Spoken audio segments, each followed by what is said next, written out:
네, 오늘 하나님의 말씀은 창세기 30장 25절에서 28절 말씀입니다. 전체적인 내용은 30장 전체를 좀 살펴보고 31장도 이렇게 좀 살펴볼 겁니다만, 본문으로는 창세기 30장 25절에서 28절 말씀입니다. 제가 읽겠습니다. 라헬이 요셉을 낳았을 때 야곱이 라반에게 말하기를 나를 보내서 내 본토 내 고향으로 가게 하시며 내가 내 아내들과 내 자식들을 위해서 외삼촌에게 봉사하였으니 그들을 주시어 나로 가게 하소서.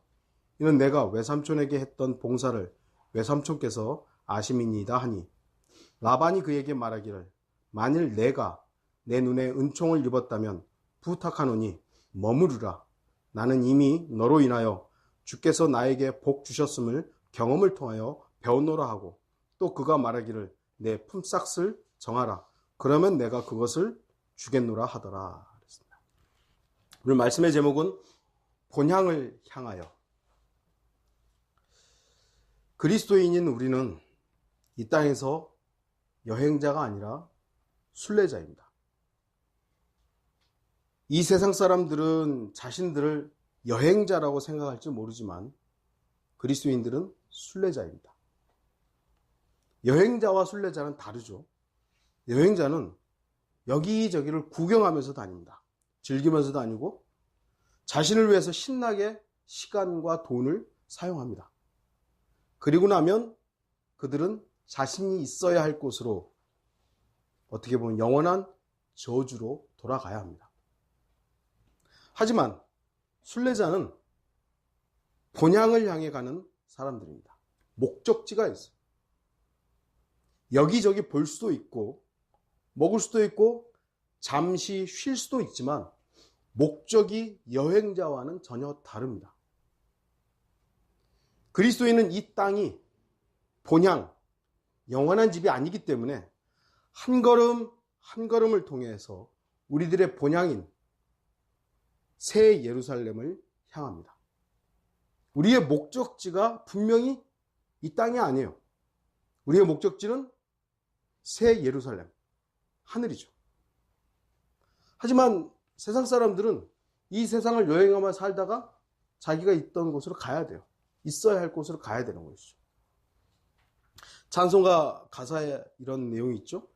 내 본향 천성 바라보며 나그네 길 가네. 죽음과 고통 영 없는 곳, 아름다운 본향.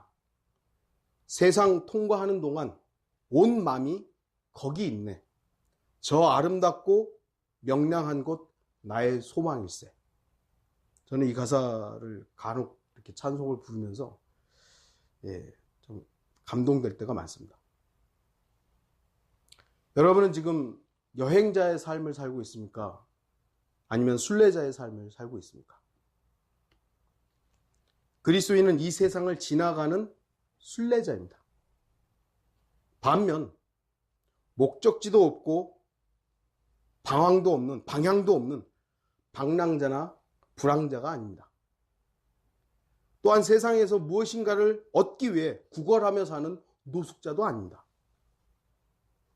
그리스도인은 분명한 목적지와 방향이 정해져 있는, 그야말로 본향을 향하는 순례자입니다. 통과는 하고 있어요. 여행자들도 세상을 이렇게 통과하고 있잖아요. 그런데 그 사람들 세상을 즐기죠. 즐긴단 말이에요. 순례자는 세상을 볼 수는 있어요. 왜냐하면 통과하니까. 그러나 그것이 만족이 아니에요. 본향이 있으니까요. 가야 할 목적지가 있기 때문에 세상을 통과는 하지만 세상을 즐기면서 사는 것이 아니라 한 걸음 한 걸음 목적지를 향해서 가는 사람인 것입니다. 철로역정이라는 책이 있습니다. 읽어보신 적이 있으시죠? 네. 이 책은 성경 다음으로 많이 팔리고 많이 읽힌 책 중에 하나입니다. 이 책은 교리적인 오류가 있긴 하지만 영적인 부분에서 그리스도인들에게 이 순례자의 길을 잘 표현하고 있는 훌륭한 책 중에 하나입니다. 예전에 저 어렸을 때는 기독도 이렇게 주인공의 이름을 기독도라고 그러는데 요즘엔 그냥 크리스찬 이렇게 해서 번역돼서 나오더라고요. 철로역정은 천국에 이르기 위한 험한 여정을 표현하고 있습니다. 이 기독교라고 크리스찬이라고 하는 사람이 천국까지 가는 그 여정을 여행식으로 쭉 써놓은 거예요. 중간중간에 만나는 인물들, 상황들, 이런 것들을 써놓은 것이죠. 하지만 그리스도인은 천국에 이르기 위해서 어떤 여정이 있는 게 아니에요. 천국에 가기 위한 여정이 있는 게 아니에요. 이미 우리는 구원받은 사람이죠. 이미 영원한 생명을 소유한 사람이기 때문에 구원받기 위해서 여정을 하는 사람들이 아닙니다. 구원받기 위해서 노력하는 사람들이 아닙니다. 근데 이제 이 철로 역정은 바로 이제 그런 부분에서는 조금 교리적인 오류가 있는 것이죠. 하지만 어떤 여정을 한 걸음 한 걸음 나아가는데 여러 유혹들과 고난들과 이런 박해들이 있는 것들을 이겨나가는 그 여정을 표현하는 것은 참으로 의미가 있는, 영적인 부분에서는 의미가 있는 책이라고 할 수 있죠. 우리는 구원받았기 때문에 구원받기 위해 험한 길을 가는 사람들이 아니라 구원받은 후에 주님과 함께 사는 믿음의 선한 싸움의 여정이 힘들고 어렵다는 걸 알아야 됩니다.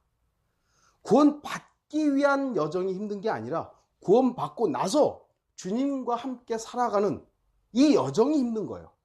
믿음의 선한 싸움을 싸우는 게 힘든 것이죠. 그 어떤 죄인도 구원받기 위해서 힘들고 어렵게 끝까지 견딤으로 구원받을 수는 없습니다. 더구나 아무리 오랫동안 믿음을 지켰다 할지라도 그 믿음이 하나님께서 요구하는 믿음이 아니라면 그 죄인은 잘못된 믿음을 근거한 것이기 때문에 오히려 하나님의 진노의 대상이 되는 것이죠. 믿음. 근데 그 믿음의 대상이 잘못된 거예요. 여호와 증인들도 엄청난 믿음이 있죠. 요즘에 양심적 병역 기피 그래가지고 법정에서도 이제 무죄 판결들이 나오고 그러죠. 그 사람들도 믿음이라는 그걸 보면 대단해요. 이슬람 교도들도 믿음이 있잖아요. 그 믿음 때문에 폭탄 테러를 하고 사람들을 무참하게 죽이는 거예요. 믿음으로 그렇게 하는 거죠. 근데 믿음의 내용이 다른 거예요. 믿음의 대상이 다른 거예요. 믿음만 좋다고 해서 되는 것이 아니라 믿음의 내용과 믿음의 대상과 믿음의 주체가 뭐냐 이것이요. 하나님께서 인간에게 바라시는 믿음을 가져야 되는데 엉뚱한 믿음을 가지고 있는 거예요.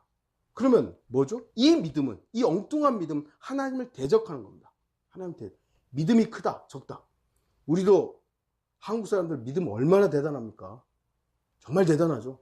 저도 어렸을 때는 산기도 가가지고 나무 하나 잡고 막 기도했어요. 근데 뿌리는 안 뽑혔는데 어쨌든 그 믿음이에요. 그 믿음으로 한 거예요. 하나님께서 그렇게 해주실 거란 믿음을 가지고. 근데 하나님은 저한테 그런 말 한 적이 없거든요. 제가 그렇게 한 거예요. 그렇게 배워가지고. 잘못된 믿음입니다. 잘못된 믿음. 아무렇게나 어떻게든 해놓고 믿었다고 하면 그것이 하나님을 기쁘시게 할 수 있다라고 오늘날 기독교는 그렇게 가르치고 있는 거죠. 성경적 기반도 없고 성경적 교리도 없고 성경적 진리도 없는 상태에서 그냥 종교적인 습관, 관례 이런 걸로 그렇게 해야 된다고. 그건 믿음이 아닙니다. 하나님께서 요구하시는 기준이 되어야 그게 믿음이죠. 하나님께서 요구하시는 믿음이란 무엇이겠습니까? 죄인은 자신이 죄인이라는 사실을 정확하게 알아야 됩니다. 아, 내가 죄인이구나. 나는 정말 이 세상 그 어떤 사람보다 극악무도한 죄인이구나. 어떤 짓거리를 많이 했느냐 안 했느냐의 문제가 아니라 나라는 존재 자체가 죄야, 죄덩어리구나. 또한 그 죄의 결과가 지옥의 영원한 형벌이라는 사실을 알아야 됩니다. 아, 내가 이 죄인으로서 죽으면 끝나는 게 아니라 죽으면 영원한 형벌이 있구나. 영원한 저주가 있구나. 이걸 알아야 되는 것이죠. 사람들은 여러 가지 방법으로 그걸 다 희석시켜버리고 없다. 괜찮다. 죄인이기 때문에 영원한 저주를 받아야 되고 영원한 지옥의 형벌을 받아야 된다. 그래서 이 지옥을 벗어날 수 있는 길이 무엇인가? 근데 나라는 인간이 어떤 노력을 하고 어떤 선행을 하고 종교심을 갖는다 해도 나는 나 자신을 구원할 수 없구나. 그걸 인정해야 되는 거죠. 하나님 앞에서 나는 나 자신을 구원할 수 없습니다. 어떤 선을 행하고 어떤 도를 터득해도 나는 나 자신의 죄의 문제를 단 하나도 해결할 수 없습니다라는 걸 인정해야 되는 거예요. 그렇기 때문에 죄인에게는 구주가 필요하다. 나를 구원할 구원자가 필요하다. 누구냐? 그래서 예수 그리스도께서 그 구원자로서 구주로서 이 세상에 오신 것입니다. 구주이신 주 예수 그리스도께서 죄인들의 사악한 그 죄의 문제를 해결하시기 위해서 십자가에 피 흘려 죽으셨다는 사실을 이제 주님이 왜 죽으셨나? 2000년 전에 왜 그렇게 죽었느냐? 바로 죄인을 위해서, 바로 나라는 죄인을 위해서 죽으셨구나. 나의 죄의 문제를 해결하시기 위해 죽으셨구나. 그걸 믿어야 되는 것이죠. 그리고 주님의 보혈이, 그 피가 이 세상의 모든 죄를 제거하는 능력이 있다. 주님의 보혈만이 나의 죄뿐만 아니라 이 온 인류의 죄의 문제를 해결할 수 있는 유일한 길이구나. 이걸 믿어야 되는 것이죠. 그렇게 됐을 때 그 사람은 주님의 보혈의 능력에 근거해서 구원받게 되는 것이죠. 주님의 피가 내 죄를 해결했구나. 그렇게 구원받은 후 구원의 완성자이신 주 예수 그리스도께서 하늘로 승천하셨고 부활하신 후에 승천하셨고 올라가셨던 그대로 이제 곧 다시 오신다. 그 사실을 믿어야 되는 것이죠. 이것이 신약 성경에서 또한 사도 바울의 서신서들을 통해서 명확하게 제시되어 있는 복음의 줄거리인 거죠. 나도 하나님 믿어. 어떤 하나님이요? 이슬람 교도들이 하나님 믿는 겁니다. 알라라고. 우리는 하나님, 미국 사람들은 God 그러잖아요. 우리는 하나님이라고 그러죠. 이슬람 교도들은 그 알라라고 하는 거예요, 그냥. 호칭이 그런 거예요. 그럼 그들은 우리가 믿고 있는 하나님과 동일한 거? 아닙니다. 아니에요. 왜냐하면 그들은 성경의 하나님을 믿는 것이 아니라 코란의 하나님을 믿기 때문이죠. 그들이 호칭을 어떻게 하든 상관없어요. 예를 들어서 호칭을 대신 했어요. 그런데 성경에 있는 하나님을 믿어요. 호칭이 대신이라고 했을 뿐이지 성경의 하나님을 믿는다면 그 사람은 구원받은 거죠. 그런데 호칭은 하나님이라고 하는데 엉뚱한 걸 믿어요. 카톨릭처럼, 여호와의 증인들처럼, 안식교회처럼, 몰몬교도처럼 호칭은 우리하고 똑같이 쓰는데 엉뚱한 걸 믿는다. 그냥 구원 못 받는 거예요. 하나님을 믿는다? 하나님을 믿는다라는 것이 그 사람을 구원하는 것이 아닙니다. 죄의 문제를 어떻게 해결하느냐. 죄의 문제가 해결돼야 구원받는 거 아니겠습니까? 이것이 바로 하나님께서 이 시대의 죄인들에게 요구하시는 성경적인 믿음입니다. 이 믿음이 없으면서 나 하나님 믿는다. 그 사람은 다른 믿음을 가지고 있는 겁니다. 하나님의 사람이 아닌 것이죠. 하나님의 사람이 아니라면 그 사람은 순례자의 길을 가는 게 아닙니다. 우리는 오늘 본문을 통해서 본향을 향하여 마음의 결심을 한 야곱을 배우는 시간이 되어야 합니다. 물론 오늘 본문의 말씀이 오늘날 우리의 상황과 정확하게 일치하지는 않습니다. 하지만 영적 적용을 통해서 우리 자신들의 모습을 투영하는 시간이 되기를 바라는 것입니다. 25절부터 26절 보겠습니다. 라헬이 요셉을 낳았을 때 야곱이 라반에게 말하기를 나를 보내서 내 본토 내 고향으로 가게 하시며 내가 내 아내들과 내 자식들을 위해서 외삼촌에게 봉사하였으니 그들을 주시어 나로 가게 하소서. 이는 내가 외삼촌에게 했던 봉사를 외삼촌께서 아심이니이다 하니. 야곱은 하란 땅에서 레아와 라헬을 위해서 14년을 일을 했고요.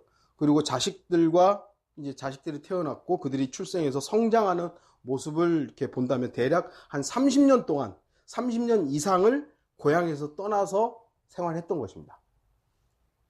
고향에서 살았던, 그러니까 야곱이 도망쳐가지고 하란 땅으로 왔을 때 나이를 정확하게는 알 수 없습니다만 대략적으로는 40살 정도로 보거든요. 그러니까 이제 야곱은 70세 이상 정도 된 겁니다.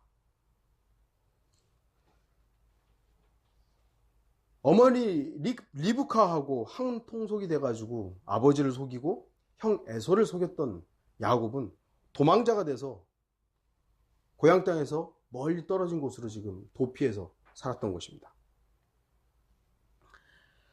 야곱에게 있어서 고향이란 어떤 곳인가? 하나님의 약속된 땅입니다.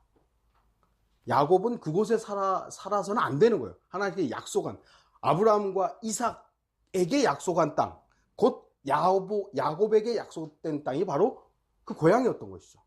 그 고향이 지금으로 말하면 가나안 땅이고 팔레스타인 땅입니다. 바로 그 땅이 약속의 땅이었던 것이죠. 이제 야곱은 하나님께서 약속하신 땅으로 돌아갈 것을 결심합니다. 아, 내가 있을 곳은 여기가 아니다. 고향이다. 하나님의 약속된 땅이라 이것이죠. 그리스도인들의 본향은 어디입니까? 고향은 어디입니까? 우리는 하늘에서 태어난 사람이에요. 하늘로부터 태어난 사람이에요. 그래서 저는 전라도에서 태어났습니다. 거기가 고향이에요. 근데 하도 안 가봐가지고 별로 이제 그 고향에 대한 어떤 그리움이 없어요. 오히려 이제 의정부에서 오래 살다 보니까 의정부가 제 고향처럼 돼 있죠. 근데 고향 그러면 어르신들한테는 막연한 그 따뜻한 그런 부분들이 있죠.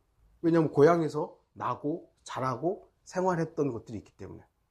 우리의 본향, 우리는 직접적으로 가본 적은 없지만 우리의 본향, 내가 태어난 하늘에 고향이 있는 것입니다. 그리스도인은 이미 두 번째 출생, 거듭남을 통해서 하나님의 아들들이 되었으며 하늘의 시민권을 소유한 사람이기 때문에 우리의 고향, 나의 고향은 어디냐? 물론 몸으로는 여러분 강원도도 있을 수 있고 전라도도 있을 수 있고 경상도도 있을 수 있고 그렇지만 그리스도인의 고향은 여기가 아니에요. 하늘이죠.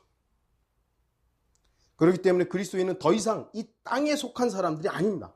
그리스도인으로는. 지금 우리들이 가지고 있는 소유들은 순례자의 길에서 필요에 따라 사용하고 있는 것뿐들이지 우리의 모든 건 아닙니다. 주목하십시오. 구원받지 못한 사람들에게 이 세상은 전부입니다. 구원받지 못한 사람에게 이 세상은 전부예요. 그래서 그들에게 이 땅은 마지막 천국입니다. 아무리 아프리카에서 굶어서 죽어가는 그 아이들도 너무 안타깝지만 어떤 의미에서는 마지막 천국이에요. 구원받지 못했습니다. 하지만 그리스도인에게 이 세상은 전부가 아닙니다. 그렇기 때문에 이 땅은 그리스도인에게 마지막 지옥입니다. 그리스도인이 아무리 이 땅에서 호의호식하고 산다 할지라도 하늘하고 비교가 되겠습니까? 우리가 누릴 수 있는 가장 마지막 고난이 여기에요. 그러나 구원받지 못한 사람에게는 가장 누릴 수 있는 초화가 여기에요. 이러한 분명한 사실을 한순간이라도 잊으면 그리스도인은 본향을 잊고 살게 됩니다. 내가 가야 할 곳을 잊어버린 거예요. 이 땅에서 누리는 것에 대해서 여기가 좋사오니 베드로처럼 여기가 좋사오니 여기다 장막을 짓게 하십시오. 아니요. 우리는 떠나야 할 사람들이에요. 야곱에게 본향이란 하나님의 약속의 땅이었습니다. 우리의 본향은 여기가 아닙니다. 주님께서 마련하신 하늘의 저택입니다. 요한복음 14장 1절에서 3절 너희는 마음에 근심하지 말라. 너희가 하나님을 믿으니 또한 나를 믿으라. 나의 아버지 집에는 많은 저택들이 있느니라. 그렇지 않냐면 내가 너희에게 말하였으리라. 나는 너희를 위하여 처소를 마련하러 가노라. 내가 가서 너희를 위하여 처소를 마련하면 다시 와서 너희를 내게로 영접하여 내가 있는 그곳에 너희도 있게 하리라.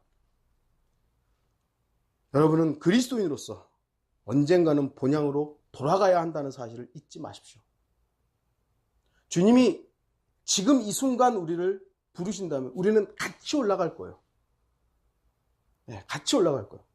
그러나 주님께서 좀 늦으셔서 순서대로, 물론 죽는 데는 순서가 없죠. 어느 날 어떻게 우리가 먼저 주님을 만나 뵐지는 모르지만 우리가 가는 거예요. 본향에 가는 거예요. 고향에 가는 거예요. 야곱이 자신의 고향을 잊지 않고 돌아가려고 했던 것처럼 우리는 고향을 잊으면 안 돼요. 본향을 잊으면, 내가 가야 할 곳은 여기가, 있어야 할 곳은 여기가 아니라 저기다. 27절부터 보겠습니다. 라반이 그에게 말하기를 만일 내가 내 눈에 은총을 입었다면 부탁하노니 머무르라.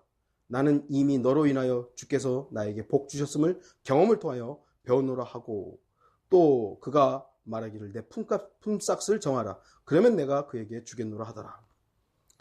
라반은 이제 야곱의 이 말에 아마 놀랐을 겁니다. 왜 갑자기 가려고 그래? 그래? 그러면 이렇게 해보는 게 어때? 라고 타협안을 제시합니다.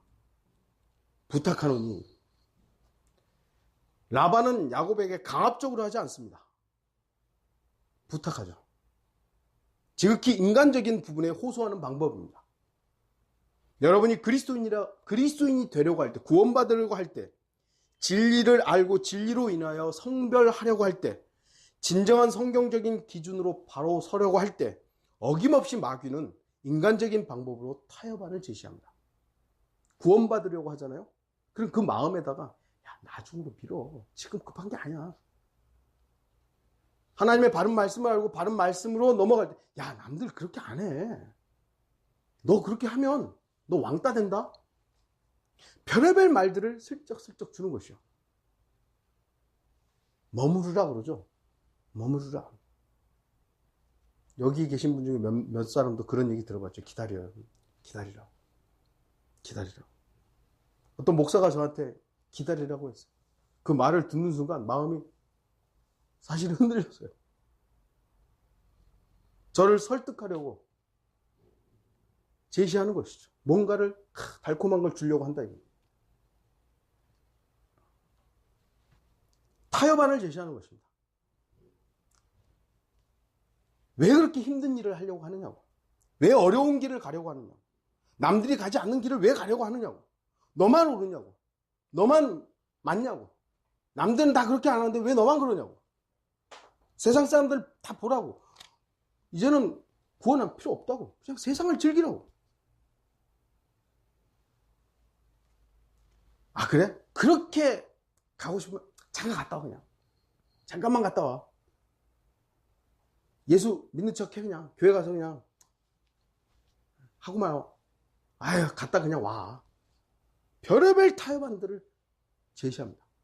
제가 여기서 뭐 다 얘기할 수가 없죠. 여러분 각 개인에게 마귀는 아니면 여러분 주변에 있는 사람들이 얼마나 많은 타협안으로 여러분이 구원받지 못하도록 했을 것이고 또 구원받았다 이후에 진리를 알고 하나님의 말씀에 가까이 가려 할 때마다 얼마나 많은 또 우리가 바른 성경적 기준을 가지고 이제 이렇게 해야 되겠다 했을 때 얼마나 많은 유혹들과 타협으로 우리를 그 자리에 머무르게 하려고 했던 것들이 있었는가요?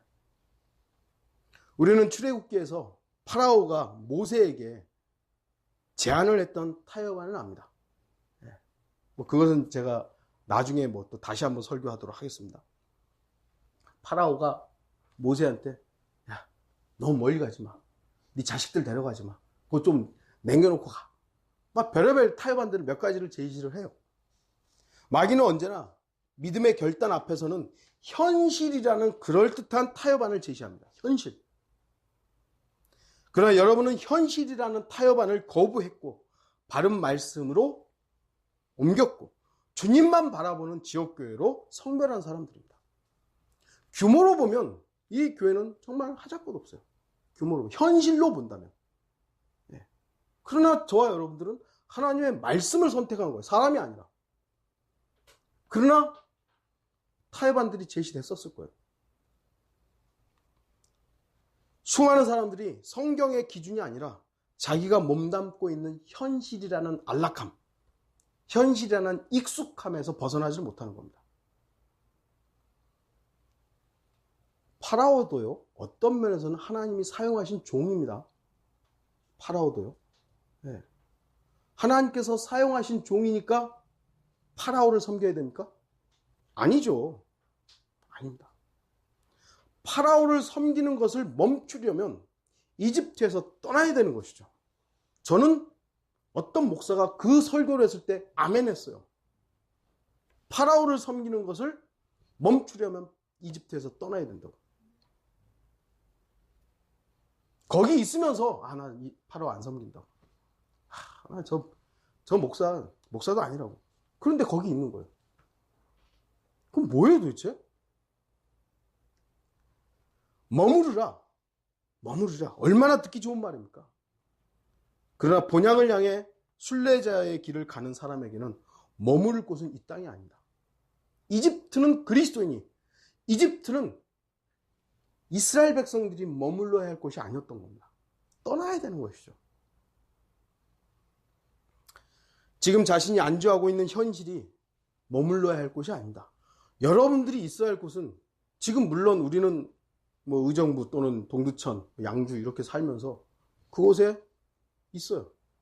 우리가 여기 영원히 있어야 됩니까? 아닙니다. 우리는 떠나야 될 사람이에요. 우리 집은 여기가 아닙니다. 비록 이 집들이 우리에게 휴식을 주지만 이 휴식은 잠시 잠깐이에요. 영원한 안식을 주지 못합니다. 영원한 안정을 주는 것도 아닙니다. 우리는 현실이라는 것이, 현실의 안락함이라든 현실의 익숙함이라든 이런 것들이 하나님의 말씀의 기준과 다르면 과감하게 떨쳐놔야 합니다. 그게 순례자의 길이에요. 순례자가 분명히 본향이 있는데 가다 보니까 주막이 너무 편해요.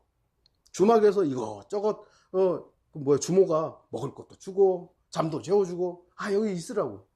뭐 저기 멀리까지 뭐하러 가냐고. 그냥 여기서 살라고.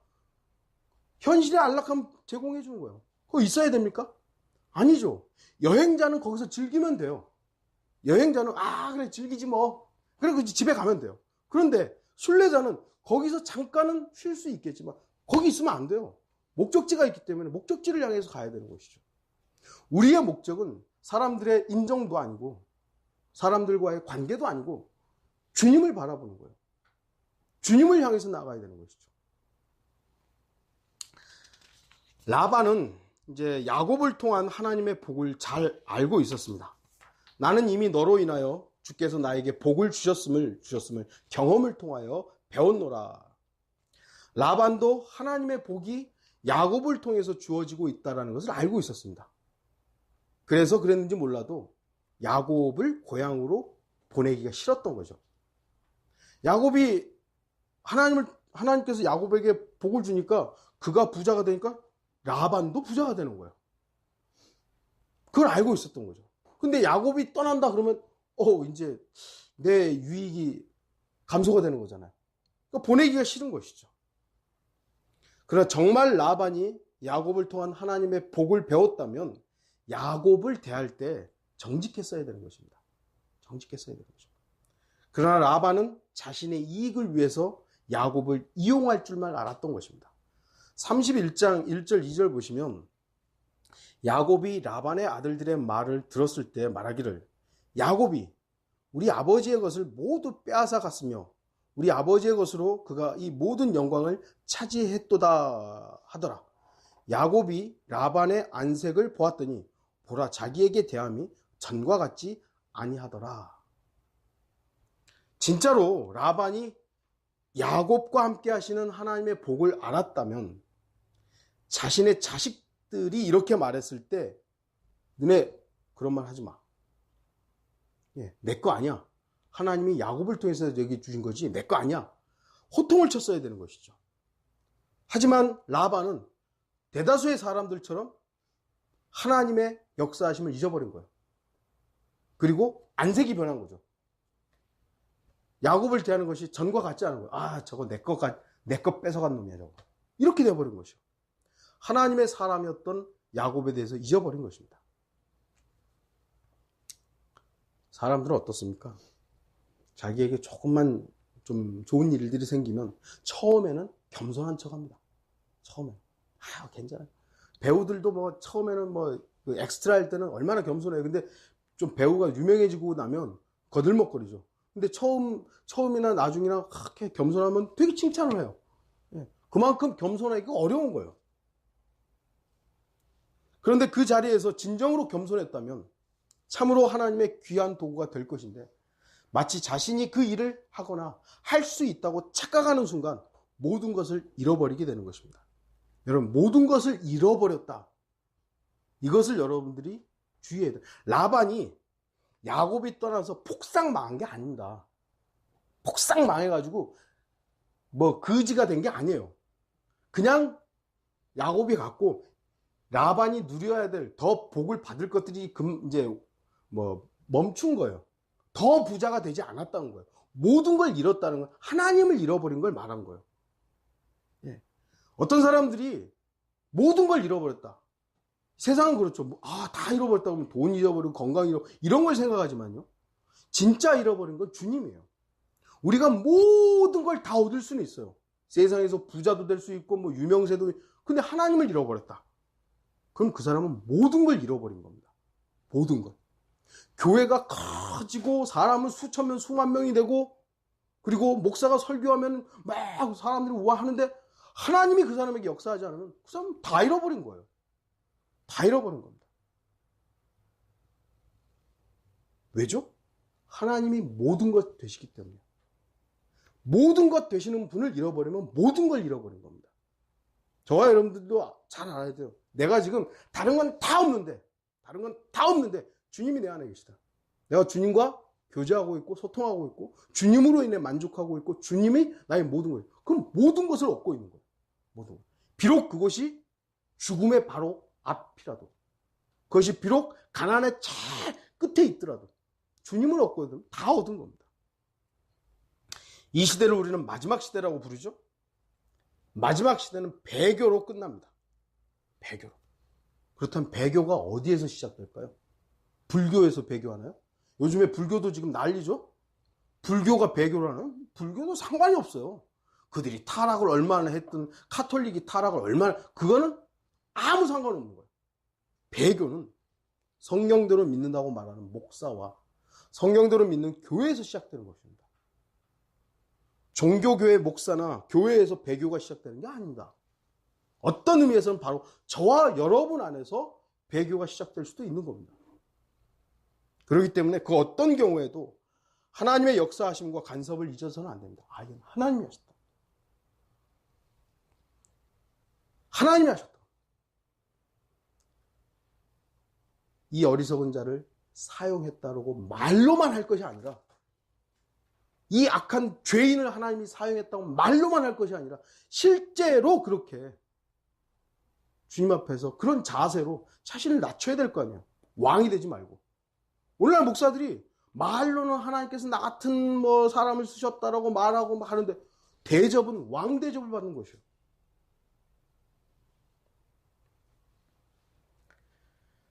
라반은 자신의 이익을 위해서 그 순간 사탄의 도구로 전락한 것입니다. 타협안을 야곱에 제시하죠. 이거 다 좀 머무르라. 이러한 타협안은 언제나 항상 우리들의 주위에서 그리고 가장 그럴듯한 방법으로 다가섭니다. 여러분에게 제시되는 것들이 마귀의 타협안인지 아닌지 어떻게 구별할 수 있겠습니까? 하나님을 섬김에 있어서 아주 약간의, 아주 조금의 양보만 하라고. 하나님을 섬기는 부분이 분명히 이것인데 요거 하나 정도 양보하라고. 그런 속삭임에 주의하십시오. 주의하십시오. 이 정도쯤은 아주 큰 것이 아니니 조금만 양보하면 더 큰 것을 얻을 수 있어. 그런 타협안들에 우리는 주의해야 됩니다. 이제 30절 보겠습니다. 내가 오기 전에는 외삼촌이 가진 것이 적었는데 지금은 증거하여 때를 이루었나니 내가 온 이후로 주께서 외삼촌에게 복 주셨나이다. 그런데 이제 나는 언제 내 집을 마련하리이까 하니. 야곱은 이제 아브라함과 이삭을 통해서 약속된 하나님의 언약을 잘 알고 있었습니다. 그리고 그 하나님의 언약, 약속을 신뢰하고 믿었습니다. 그렇기 때문에 자신은 어디에서나 하나님의 복이 자신과 함께 한다는 것을 정확하게 알고 있었습니다.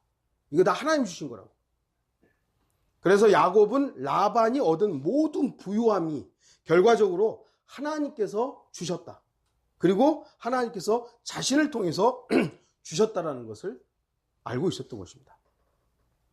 우리 그리스도인들은요, 우리 자신이 하나님의 영적 축복의 통로라는 걸 알아야 됩니다. 우리를 통해서 하나님이 일하시는 겁니다. 그리스도인들을 통해서 하나님께서는 죄인들에게 복된 소식이 전달되기를 바라십니다. 복음이 어디에서 선포되는 거예요? 어디에서? 하나님이 지금 천사들을 통해서 복음을 선포합니까? 아니죠. 우리는 그 복된 소식을 전달하는 통로예요. 저와 여러분들이 입을 닫으면 엉뚱한 인간들이 예수 천당 불신지옥이라는 얘기하는 거예요. 그 말 자체는 틀리지 않았지만 예수 천당 불신지옥 틀렸나요? 말 자체는 틀리지 않았잖아요. 예수 그리스도를 믿으면 구원받고 예수 그리스도를 믿지 않으면 지옥 간다. 뭐 어떤 예수를 믿어야 되는 거예요 도대체? 그런 건 없고 예수 천당 불신지옥 이렇게만 하니까 복음이 왜곡이 돼버리는 거예요. 우리 그리스도인들을 통해서 하나님께서는 죄인들에게 복음이 전파되기를 바라십니다. 물론 구원은 누가 이루는 거죠? 하나님이 구원하시는 것이죠. 우리가 구원하는 거 아니에요. 하나님께서 야곱을 통해서 라반을 복 주셨던 것처럼 오늘날 우리를 통해서 구원받지 못한 죄인들이 구원받을 수 있게 우리가 도구가 되는 겁니다. 도구가 되는 것이에요. 그런데 우상 목자는요, 자신의 진짜 위치를 잊어버립니다. 자신의 설교가 사람들을 구원한다고 착각하는 자가 있어요. 자기 설교가 구원하는 겁니까? 그러한 자는 주님의 보좌를 찬탈하는 자입니다. 목자는 단지 주님의 진리를 선포하고 가르치는 직무를 맡은 자일 뿐이에요. 구원의 복음을 전한다. 구원하는 것은 그 사람의 설교가 아니에요. 하나님의 복음의 능력이죠. 우리는 그냥 전달하는 자예요. 우리가 복음을 전했어요. 누군가에게. 그러면 그 사람이 구원받았어요. 우리가 복음을 전해. 그럼 내가 구원한 겁니까? 아니죠. 그 복음의 능력이 그 사람을 구원한 거지 내가 구원한 거 아니에요. 그러니까 복음을 전한 자나 복음을 듣고 구원받은 자나 다 하나님께 찬양을 드릴 수 있는 것이에요. 그런데 내가 복음을 전해서 이 사람이 구원받았어. 야, 내가 했다고. 내가 너를 구원하기 위해서 비행기 타고 왔다고. 이런 거지 같은 얘기들을 하고 있는 것이에요.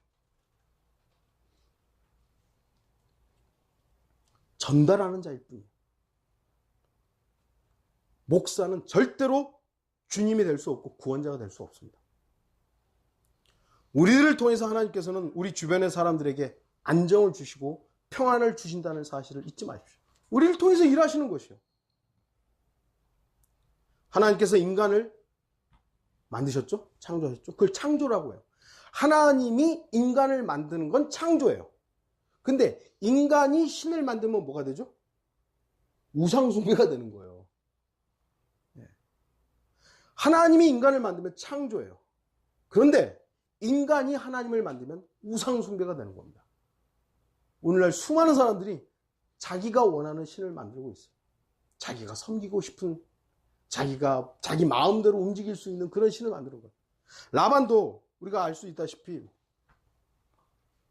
형상을 만들었어야 형상을 만들어 놓고 그 형상을 섬겼던 어떤 의미 우상숭배자였습니다. 하나님께서 라반에게 복을 주셔야 할 하등의 이유가 없는 사람입니다.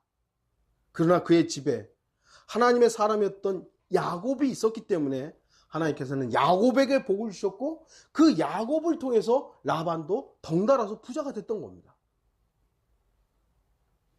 이러한 사실은 라반도 알고 있었던 거예요. 아, 야곱을 통해서 하나님 복 주셨구나 알고 있었던 것이죠. 우리 그리스도인들은 우리 자신이 비록 순례의 길을 가고 있지만 우리들이 가는 이 순례의 길에서 만나는 세상 사람들에게 하나님의 축복의 통로의 역할을 해야 합니다. 저와 여러분들이 만나는 많은 사람들이 있습니다. 물론 만나는 사람들이 수백 명, 수천 명이 되는 건 아니지만 우리가 알고 있는 사람들에게 예수 그리스도의 복음을 전한다면 그 사람들은 나라는 도구를 통해서 예수 그리스도를 만날 수 있는 기회를 얻는 거예요. 복을 받는 것이죠. 라반이 야곱을 통해서 복을 받았듯이 우리를 통해서 예수 그리스도가 전달됐을 때 그 죄인들이 예수 그리스도를 만난다면 그 사람들은 복된 사람이 되는 것입니다. 하나님의 영원한 복인 주 예수 그리스도의 복음을 전파하십시오. 하나님을 통한 영원한 안식과 복된 소망이신 주 예수 그리스도의 재림을 알리십시오. 하나님께서는 우리들을 통해서 세상이 알기를 바라는 겁니다. 카톨릭처럼 무슨 마리아가 나타났다 이런 거 거짓말 쳐가지고 사람들 속여가지고 사람들에게 알리기를 원하는 것이 아니라 바로 저와 여러분 그리스도인 한 사람 한 사람을 통해서 세상 사람들이 구원의 복음을 알기를 원한다는 겁니다. 31절부터 보겠습니다.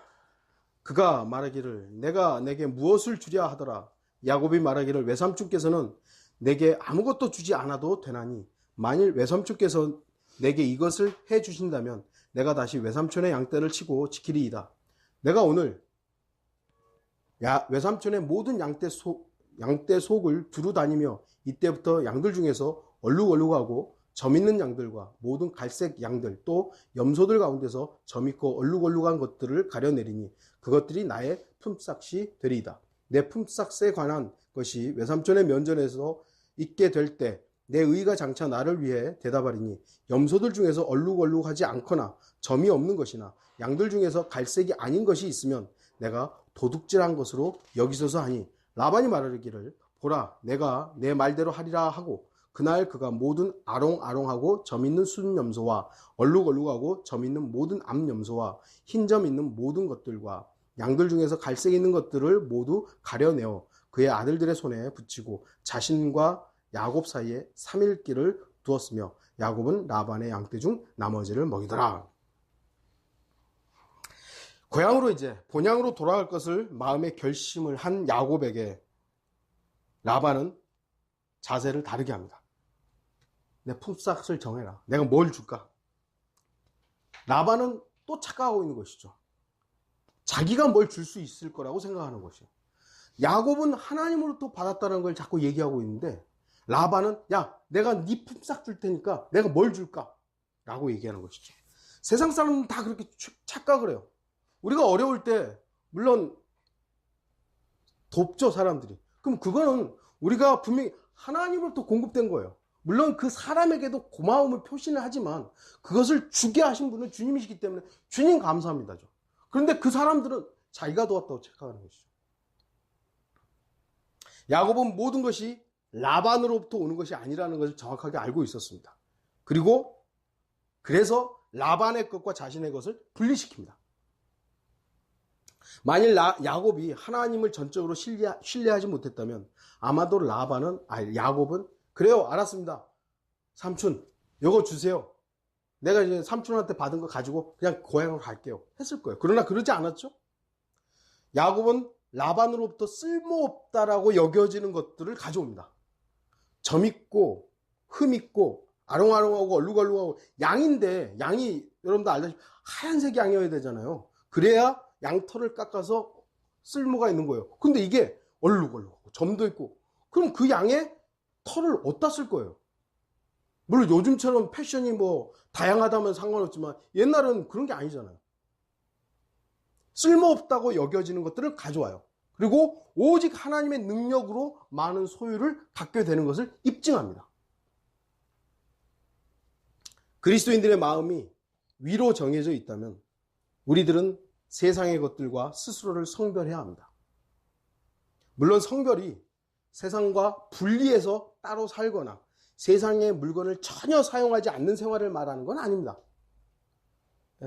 미국의 아미시 교도들은 지금도 자동차 안 타고 다녀요. 말 타고 다니죠. 마차 타고 다니고 거기는 TV도 없어요. 세상의 것들을 다 부정한다 이거죠. 그러고 살아요. 물론 그분들은 그게 이제 오래된 생활이니까 익숙할지 모르지만 그런 걸 말하는 게 아니에요. 우리가 세상을 또 성별한다는 것은 그런 걸 말하는 게 아닙니다. 세상의 것들을 우리는 이용하면서 삽니다. 집도 사용하죠. 직장도 있죠. 컴퓨터도 사용하죠. 학교도 가죠. 친구도 있죠. 휴대폰도 우리는 사용을 해요. 하지만 우리는 세상이 주는 달콤한 이익에 매몰되지 말고 마음을 빼앗기지 말고 세상의 것들로부터 성별해야 된다는 걸 말하는 것입니다. 마음을 거기에 완전히 뺏겨가지고 오늘날 한국은 이제 스마트폰 완전히 그냥 중독돼 있잖아요. 저도 스마트폰 많이 사용한다 해도 사람들이 그냥 없으면 안 되잖아요. 거기에 우리의 모든 것이 뺏기지 말라는 거예요.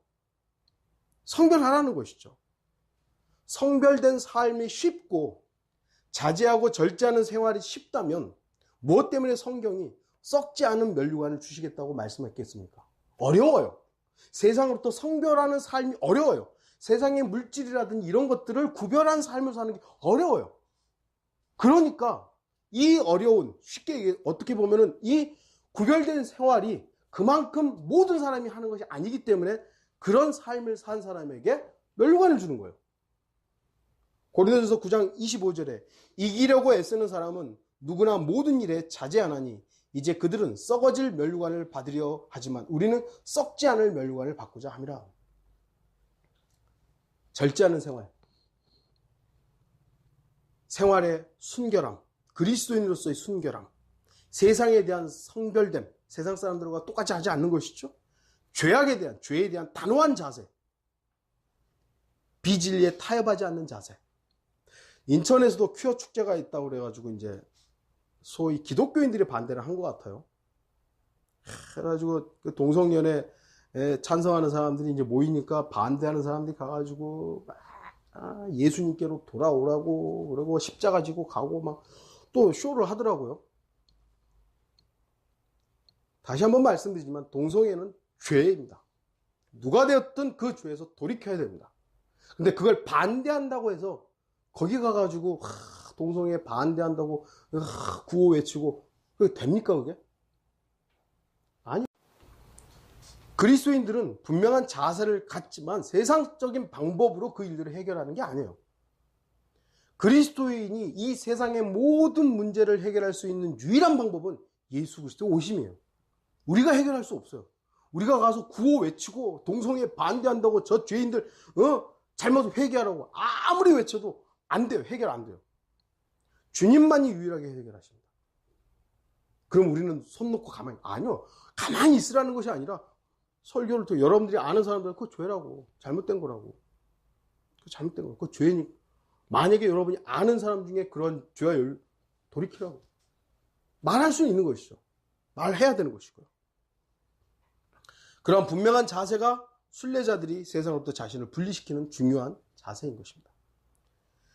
37절부터 43절인데요. 이건 너무 기니까요. 제가 그냥 쭉 여러분들이 집에 가서 읽어보시기 바랍니다. 야곱은 이제 모든 준비가 되었죠. 마음은 고향을 향해 있었고 라반의 가축들과 자신의 가축들을 따로 분리시켰습니다. 이제 모든 게 끝났다고 여길 수 있습니다. 하지만 하나님께서는 라반의 것을 빼앗아 야곱에게 주시려는 계획이 있었습니다. 왜냐하면 라반은 의인을 악하게 대했으며 하나님의 복을 가로채려는 악한 의도를 가지고 있었기 때문입니다. 창세기 31장 6절 9절 보시면 그대들도 아는 대로 내가 내 모든 힘을 다하여 그대들의 아버지를 섬겼으나 그대들의 아버지가 나를 속이며 내 품삯을 10번이나 변경시켰느니라. 그러나 하나님께서 그가 나를 해치도록 허락하지 아니하셨도다. 만일 그가 이같이 말하기를 얼룩얼룩한 것이 내 품삯이 되리라 하면 모든 양들이 얼룩얼룩한 것을 낳고 만일 그가 이같이 말하기를 아롱아롱한 것이 내 값이라 하면 모든 양들이 아롱아롱한 것을 낳았느니라. 이같이 하나님께서는 그대들의 아버지의 가축을 빼앗아 내게 주셨느니라. 모르겠어요. 하나님께서는 야곱에게 어떤 방법으로 이 양들을 구별하라고 했는지 성경적으로 보면 꿈을 통해서 아마도 야곱에게 이렇게 하라고 지시했던 것 같습니다. 야곱은 하나님의 약속을 근거로 라반에게 자신이 손해볼 수밖에 없는 것처럼 보이는 제안을 합니다. 양떼 중에 소위 말해서 좀 쓸모없이 보이는 것들을 내게 주십시오. 그리고 좋은 건 다 가지십시오. 라반이 볼 때는 그게 얼마나 좋아요. 그래.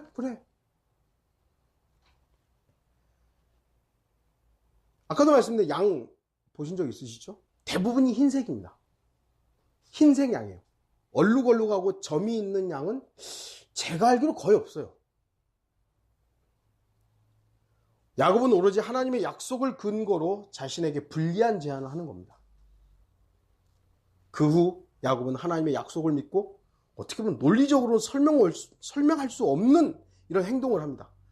제가 아무리 생물학을 잘 몰라도 야곱처럼 나뭇가지를 딱 세워놓고 물 먹으러 오는 양들에게 이 나뭇가지를 보이면 그 양들이 얼룩얼룩하고 아롱아롱한 것을 낳지 않는다라는 것쯤은 알아요.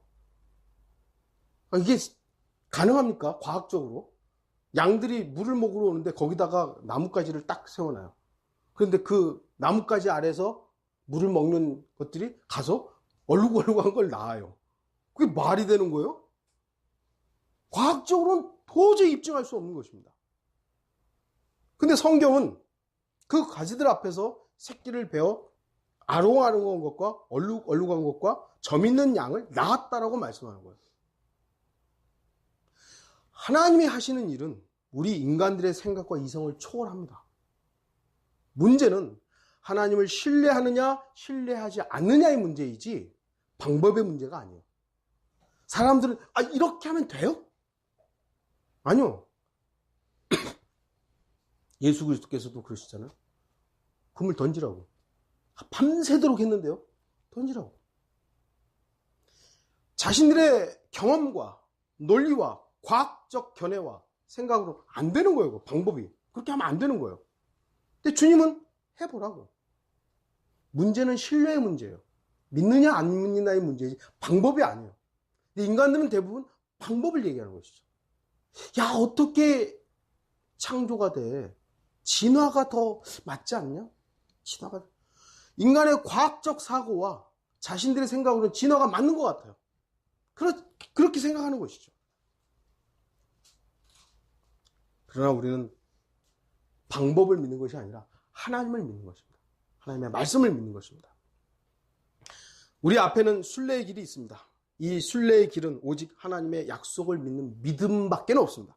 이 길을 갈 수 있는 방법은 믿음밖에 없어요. 이 순례의 길을 가는 방법, 우리의 이성이나 논리나 판단이 아닙니다. 생각을 해보세요. 지금 70억인가 80억 정도 되는 인구가 다 어떤 길을 향해서 가죠? 그냥 고속도로를 쫙 달리고 있습니다.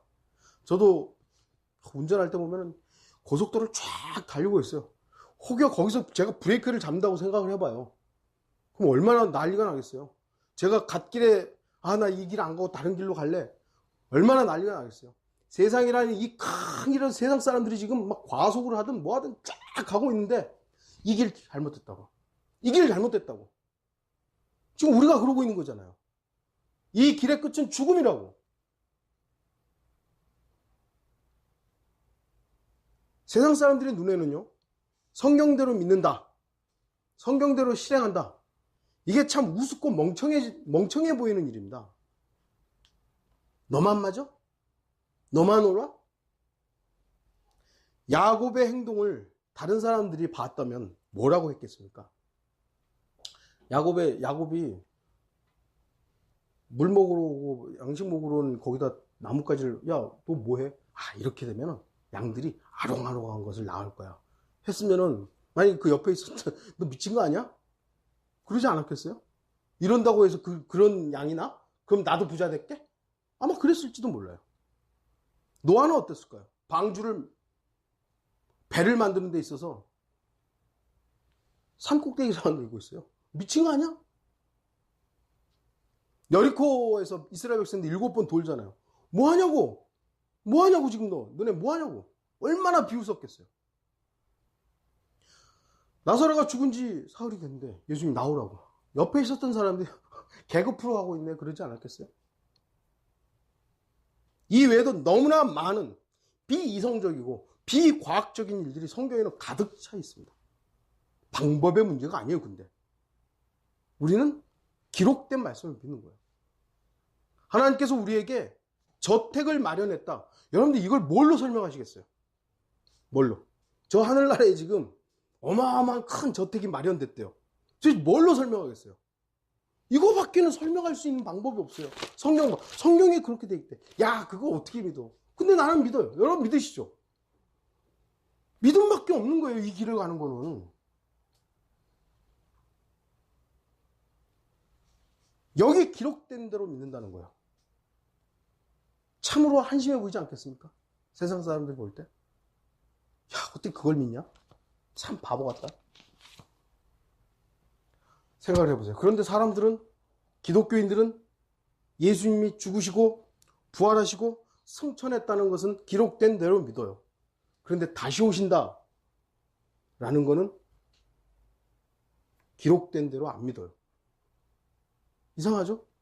결국은 자기가 믿고 싶은 걸 믿는 것이고요, 자기가 듣고 싶은 걸 듣는 것입니다. 우리는 그런 사람이 되면서는 안 됩니다. 내가 비록 그것은 듣기 싫어도 하나님 말씀이면 들어야 되는 것이고, 하나님께서 제시하셨으면 그것이 비록 논리적으로, 이성적으로, 과학적으로는 아니래도 하나님의 기록된 말씀이니까 믿겠다. 순례자에게는 단 한 권의 책만 있으면 됩니다. 왜냐하면 성경에 기록된 그대로 이 세상의 모든 일들이 이루어질 것이기 때문입니다. 이제 곧 우리들의 순례의 길도 멈추게 될 것입니다. 그때가 언제일지는 저는 정확하게 모르겠어요. 그래서 우리는 본향을 향해 나가야 합니다. 결론을 맺겠습니다. 그리스도인은 본향을 향하는 순례자입니다. 이 순례의 길은 분명한 목적지가 있기 때문에 우리는 손해볼 수 없습니다. 세상 사람들은 손해보는 일들을 하죠. 그러나 그리스도인이 이 세상에서 보는 이 세상의 손해는 결코 영원한 영광의 비중을 이루어갈 수 없습니다. 우리가 손해보는 만큼 이 세상에서 절제하고 손해보는 만큼 영원한 영광을 우리는 더 누리게 될 것입니다. 이제 곧 우리들의 순례의 길은 끝이 옵니다. 그리스도인의 이 순례의 길에서 우리의 마음은 어디에 있어야 됩니까? 본향에, 고향에 마음이 고정되어야 합니다. 본향을 향해 가는 그리스도인에게 항상 그럴듯한 타협안들이 있음을 주의하십시오. 마귀는 수많은 유혹과 그럴듯한 언변으로 우리를 속이려 합니다. 우리가 한때 속았지만 이제 그럴듯한 언변에 속는 것이 아니라 하나님의 기록된 말씀대로만 우리가 나가야 됩니다. 그리스도인은 복의 근원과 만족이 누구인지 분명히 알아야 됩니다. 우리들의 모든 것은 우리 스스로 가진 게 하나도 없습니다. 모두 하나님으로부터 공급된 것입니다. 그래서 나의 만족, 나의 모든 것은 주님이시다. 저와 여러분의 모든 것은 돈도, 건강도, 다른 것이 아니라, 자식도 아니라 나의 모든 건 주님이시다. 그리스도인은 세상으로부터 성별된 삶을 살아야 합니다. 비록 세상 쓰레기 더미에서 우리가 지금 불편하게 살고 있지만 우리 그리스도인들을 통해서 하나님께서 세상 사람들에게 복 주시기 원한다는 사실을 또 잊지 마시기 바랍니다. 우리를 통해서 하나님의 복이 전달되기를 원하시는 것이에요. 그리스도인은 순례의 길에서 자신에게 맡겨진 일들을 해야 합니다. 여러분 각자에게 맡겨진 일들이 다릅니다. 야곱이 했던 일들이 비록 우리들의 눈에는 비이성적인 행동으로 보이지만 그 일들을 통해서 하나님께서 야곱에게 복 주셨듯이 우리 각자에게 주신 달란트대로 순종하는 성도들이 되기를 바랍니다. 우리들의 순례의 길은 본향을 향하는 길입니다. 세상 사람들처럼 세상을 구경하는 여행자들이 아닙니다. 우리 그리스도인들은 본향을 향해 가는 순례자들이라는 사실을 잊지 않기를 바라는 것입니다. 다 같이 기도하겠습니다.